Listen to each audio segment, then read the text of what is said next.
अस्सलाम वालेकुम। इस वीडियो के अंदर हम 11 इम्पोर्टेंट कंक्रीट टेक्नोलॉजी के एमसीक्यूज डिस्कस करेंगे, जो कि नेक्स्ट आने वाले बीपीएससी के सब इंजीनियर, इंजीनियर और असिस्टेंट इंजीनियर के एग्ज़ाम के अंदर आपके लिए हेल्पफुल हो सकते हैं। तो सबसे पहला एमसीक्यूज है for compacting large section of mass concrete in structures, the type of vibrator is used. कौन सा वाइब्रेटर यूज होता है for compacting the large section of mass concrete.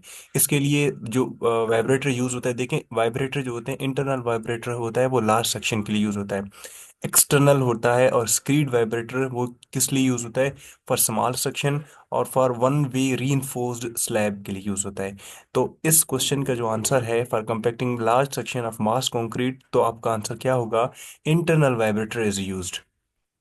Next question है हमारे पास, for compacting plain concrete or one way reinforced concrete floors the vibrator is used. देखें, plain concrete हो हमारे पास, पीसीसी हो, या वन वे रीइंफोर्स्ड कंक्रीट हो, वन वे रीइंफोर्स्ड कंक्रीट हो, इनके लिए हम यूज करते हैं स्क्रीड वाइब्रेटर या एक्सटर्नल वाइब्रेटर। देखिए, या स्क्रीड या एक्सटर्नल वाइब्रेटर।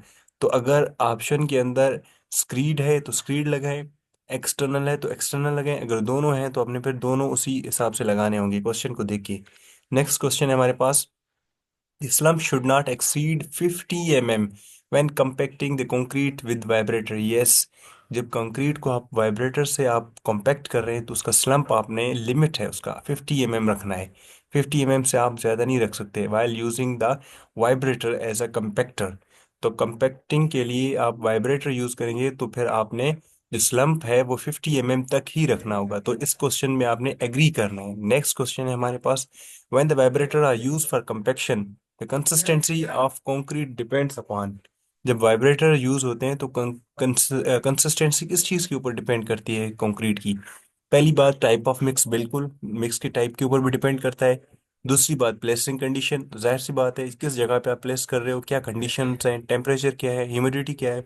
तीसरी बात, एफिशिएंसी ऑफ वाइब्रेटर। यस, बिल्कुल, वाइब्रेटर की एफिशिएंसी कितनी है, वाइब्रेटर अच्छा है, बुरा है, वाइब्रेटर कितना कॉम्पैक्ट कर सकता है। तो इस क्वेश्चन के अंदर आप इन तीनों चीज़ों से एग्री करते हैं तो आपका जो क्वेश्चन का जो आंसर होगा वो होगा D, all of the above. Next question है, if the slump of the concrete mix is less than 50 mm। जब कंक्रीट की जो स्लम्प होगी वो 50 mm से कम होगी, while compacting it with the vibrator, और आप इसको कंपैक्ट कर रहे हो with vibrator, the segregation will not take place. Yes, 100%। क्या है, जब आप कंक्रीट को कंपैक्ट वाइब्रेटर से कंपैक्ट कर रहे हो और उसकी जो स्लम्प है 50 mm से कम है, तो कंक्रीट के अंदर सेग्रीगेशन नहीं होगी। सेग्रीगेशन बिल्कुल नहीं होगी। सेग्रीगेशन का मतलब क्या है? Breaking up of cohesion, bond का टूट जाना और कोर सेग्रीगेट का वहां से निकल जाना। तो याद रखें, जब कंक्रीट के अंदर 50 mm से कम स्लम्प होगी तो उस टाइम कंक्रीट के अंदर सेग्रीगेशन टेक प्लेस नहीं करेगी। तो इसका राइट, इसके साथ आप एग्री कर लेंगे। नेक्स्ट क्वेश्चन है हमारे पास, which of the following statement is correct while compacting the concrete with vibrator. पहली बात है, the vibrator should be inserted horizontally. ये एक प्लेन है जहाँ पे आपने कंक्रीट को प्लेस करना है। यहाँ पे आप जैसे कंक्रीट को प्लेस करें तो कह रहा है कि concrete, the vibrator should be inserted horizontally. Horizontally आप कैसे वाइब्रेटर को इंसर्ट कर सकते हैं? तो इसके साथ वाइब्रेटर तो वर्टिकली इंसर्ट होती है, तो इसके साथ आप एग्री नहीं करेंगे। दूसरी बात क्या है, the vibrator should not be immersed through a full depth of freshly laid concrete. कह रहा है द वाइब्रेटर जो है ना वो उसको आपने फुल इंसर्ट इमर्स नहीं करना है फुल डेप्थ तक। तो इसके साथ भी आपने एग्री नहीं करना है, आपने फुल डेप्थ तक उसको इमर्स करना है।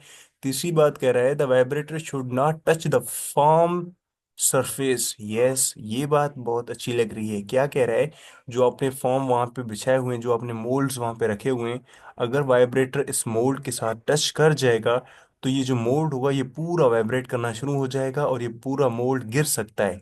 तो गिर सकता है, तो इस वजह से ये दोनों ऑप्शंस गलत हैं। तो यहाँ पे आपने किस ऑप्शन के साथ आपने जाना है, वो ये है कि the vibrator should not touch the form surface. Next question है हमारे पास, the levelling operation that removes humps and hollows. याद रखें, हम्प्स एंड होलोज को जब रिमूव करते हैं विद, जब उसमें लेवलिंग कर रहे होते हैं कंक्रीट की, तो पहला काम हमारे पास होता है वो क्या होता है, वो बेसिकली स्क्रीडिंग होता है। हम स्क्रीडिंग कर रहे होते हैं, ये है लेवलिंग। कंक्रीट के चैप्टर के अंदर जो लेवलिंग का जो टॉपिक है वो है। लेवलिंग तीन किस्म के होते हैं, पहला स्क्रीडिंग, फ्लोटिंग, ट्रॉलिंग। फ्लोटिंग दूसरे नंबर पे आता है, तीसरे नंबर पे ट्रॉलिंग आता है।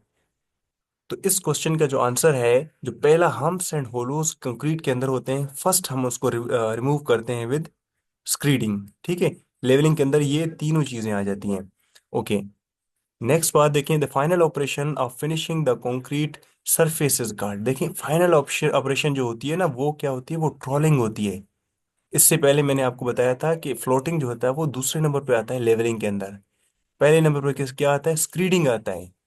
आप एक बड़े लेवलिंग रॉड से आप स्क्रीड कर रहे होते हो, हम्प्स एंड होलोज को आप वहां पे कंक्रीट के ऊपर से फिनिश कर रहे होते हो। The process of removing irregularities from the surface of the concrete left after screeding. देखिए स्क्रीडिंग के बाद जो इरेगुलरिटीज बच जाती है ना, उसको आप रिमूव करते हो विद फ्लोटिंग। ठीक है, सबसे पहले आपने क्या किया, हम्प्स एंड होलोज को रिमूव किया विद स्क्रीडिंग। स्क्रीडिंग के बाद जो इरेगुलरिटीज होंगी उनको आप फ्लोटिंग से खत्म करेंगे। और तीसरी चीज जो रह जाती है वो है ट्रॉलिंग। ट्रॉलिंग से आप कैसे चीजें वो करती हैं, फिनिशिंग द कंक्रीट सरफेस, उसको हम क्या कहते हैं, ट्रॉलिंग। तो इसका जो आंसर होगा वो होगा करेक्ट।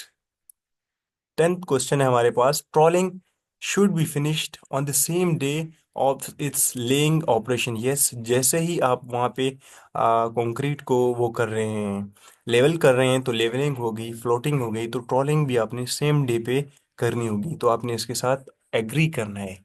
नेक्स्ट क्वेश्चन है हमारे पास, the process of hardening the concrete mix by keeping its surface moist for a certain period is called floating, curing, screeding, none of these। Floating जो है वो लेवलिंग का है, याद रखें। फ्लोटिंग लेवलिंग है, फ्लोटिंग और स्क्रीडिंग ये दोनों लेवलिंग के हैं। अगर आपको डायरेक्ट याद ना हो तो याद रखें कि फ्लोटिंग और ये तो सारे लेवलिंग के हैं। लेकिन यहाँ पे कह रहा है कि हार्ड करने के लिए कंक्रीट मिक्स को by keeping it surface moist. Surface को मोइस्ट कब रखते हैं, वो क्यूरिंग की प्रोसेस के अंदर। तो इसका आंसर क्या है, क्यूरिंग। यानी क्यूरिंग वो प्रोसेस है जिसमें हम कंक्रीट को हार्ड करने के लिए उसके सरफेस को मोइस्ट रखते हैं फॉर अ सर्टेन पीरियड। उस पीरियड को, उस प्रोसेस को हम क्या कहते हैं, curing. Thank you for watching my video. अगर आपको अच्छा